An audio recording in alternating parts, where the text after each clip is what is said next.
Rahul Gandhi కులంపై BJP నాయకులు చేస్తున్న ఆరోపణలపై ప్రభుత్వ విప్పు రామచంద్ర నాయక్ ఆగ్రహం వ్యక్తం చేశారు. రాహుల్ గాంధీది త్యాగాల కుటుంబమని, ఈ దేశ స్వాతంత్ర్యం కోసం నెహ్రూ జైలుకు వెళ్లారన్నారు. ఈ దేశ సమగ్రత కోసం రాహుల్ గాంధీ నాన్నమ్మ ఇందిరాగాంధీ ప్రాణత్యాగం చేశారని గుర్తు చేశారు.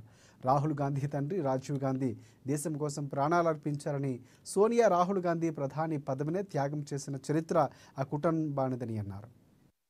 రోజులుగా కిషన్ రెడ్డి గారు, బండి సంజయ్ గారు, ఈ రోజు బూర నరసయ్య గౌడ్ గారు రాహుల్ గాంధీ గారి వంశం, అదేవిధంగా వ్యక్తిగత విషయాల మీద తప్పుడు మాటలు మాట్లాడడం వారి సంస్కారహీనమైన రాజకీయానికి నిదర్శనం అని చెప్పి తెలియజేస్తా ఉన్నాం. జవహర్లాల్ నెహ్రూ గారు సుదీర్ఘ స్వాతంత్ర పోరాటంలో పాల్గొని జైలు జీవితాన్ని గడిపి స్వతంత్రానంతరం మొదటి ప్రధానమంత్రిగా పంచవర్ష ప్రణాళికలతో దేశాభివృద్ధికి పాటుపడ్డ వ్యక్తి. స్వర్గీయ ఇందిరాగాంధీ గారు దేశ సమగ్రత కోసం తన ప్రాణాన్ని సైతం అర్పించిన, గరీబీ హఠావో నినాదాన్ని తెచ్చిన మహా ఉక్కు మహిళ.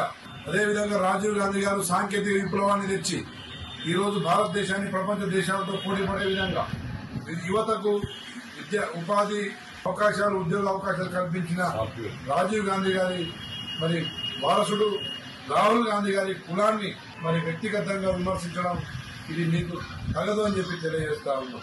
బూర నరసయ్య గౌడ్ గారు, మీరు ఒక వైద్య వృత్తి చదివిన, ఉన్నత చదువు చదివిన ఒక వ్యక్తిగా బీసీ బడుగు బలహీన వర్గాల పక్షపాతిగా ఈరోజు రాహుల్ గాంధీ గారు, రేవంత్ రెడ్డి గారు